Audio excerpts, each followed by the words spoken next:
আজ 2 আগস্ট, আজকে দুপুরবেলা এখন 2টো বাজে বেরিয়ে পড়লাম আমার গাড়িটির 4th সার্ভিস, অর্থাৎ 40,000 কিলোমিটারের যে সার্ভিসটা হয় সেই সার্ভিসটা করাতে। এখন 2:20 হয়ে গেল, আমি বেঙ্গাই চৌমাথা চলে এলাম। আমাকে 3টের মধ্যে টাইম দিয়েছে মানে সার্ভিস সেন্টারে ঢুকে যাওয়ার জন্য আর কি। তো এখন এসে গেলাম বেঙ্গাই চৌমাথার সিগন্যাল পোস্ট। গাড়িটা এখন উইথ এসি 18.5 করে মাইলেজ দিচ্ছে আর 35,207 চলে গেছে।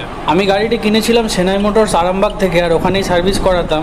বাট একটু স্বাদ বদলানোর জন্য আমি ভান্ডারি কতুলপুরে যাচ্ছি, দেখি ওখানের কেমন এক্সপিরিয়েন্স হয় আপনাদের সাথে শেয়ার করব। আর এবার ডান দিক নিয়ে চলে যাব কতুলপুর সোজা।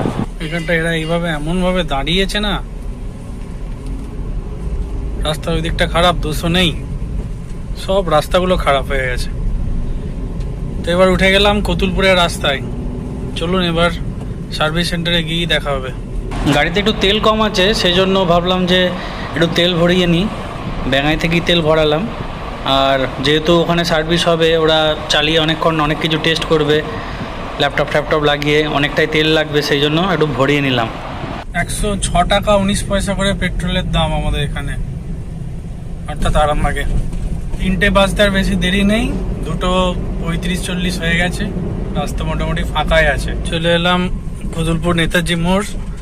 সোজা গেলে হচ্ছে বাঁকুড়া পুরুলিয়া, আর এই বাঁদিকে গেলে হচ্ছে আমাদের জয়রামবাটি। আমাকে এই জয়রামবাটির রাস্তায় 2-3 কিলোমিটার আগিয়ে যেতে হবে, তাহলেই ভান্ডারির শোরুমটা। চলুন যাওয়া যাক। 2:45 চলে এলাম আমি। এই দেখুন, এটা হচ্ছে ভান্ডারি সার্ভিস সেন্টার, গ্রামের সার্ভিস সেন্টার। শহরের মতো অত বড় চাকচিক্য নয়, গাড়ির প্রেসার তুলনামূলক কম থাকে বলে শুনেছি অনেক দরদ দিয়ে কাজ করে। দেখা যাক, এটা আমার ফার্স্ট এক্সপিরিয়েন্স হবে। গাড়িটা রাখি আর চলে যাই, জব কার্ড বানিয়ে আনি, দিয়ে তারপরে কথা বলছি আপনাদের সাথে। আজকে দুপুরের পরে এরা ডেকেছিল, ওদের কাছে কাস্টমার কম ছিল, আর বাকি গাড়িগুলো সার্ভিস হয়ে গেছিলো। এখন শুধু আমার গাড়িটাই সার্ভিস হচ্ছে, আর 6জন মেকানিক নিয়ে আমার গাড়িটা দেখলাম কাজ করলো, এবং অত্যন্ত যত্ন সহকারে কাজ করলো।